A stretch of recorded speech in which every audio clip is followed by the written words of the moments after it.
ሰላም እንዴት ናችሁ? ሁሌም ዛሬ ደግሞ በቡና ስኒ የካፕኬክ አሰራር ነው ይዤላችሁ የመጣሁት።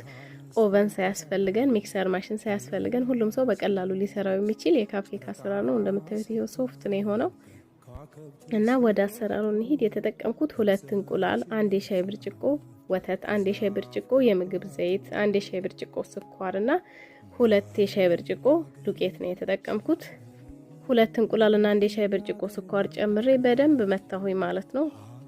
4-5 ደቂቃ የሚሆን በደንብ ነጭ እስኪሆን ድረስ ሳላቆም በደንብ መትቼ እንደዚህ ነጭ ሲሆን ወተቱንና ዘይቱን ጨምሬ መታሁኝ።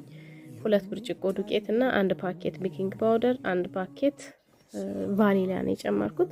ጨምሬ በደንብ ካቀላቀልኩኝ በኋላ ለሁለት ከፍዬ ግማሹ ላይ 1 የሾርባ ማንኪያ ካካኦ ጨምሬ መታሁኝ ማለት ነው።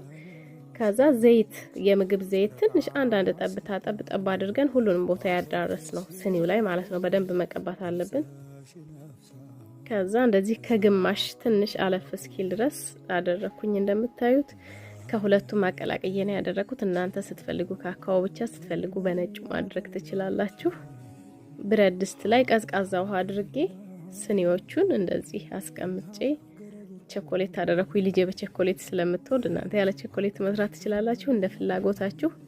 ቀዝቃዛ ውሃ አድርጌ እነዚህ ስኒዎቹን አስቀመጥኩኝ። የሳቱን ከፍቼ ይሄው ጣድኩኝ ማለት ነው። ብረት ድስቱን እንደዚህ በጨርቅ ክዳኑን በጨርቅ እንትን ያልኩት ውሃው ላቦቱ ተንጠባጥቦ እንዳያበላሸው ነው።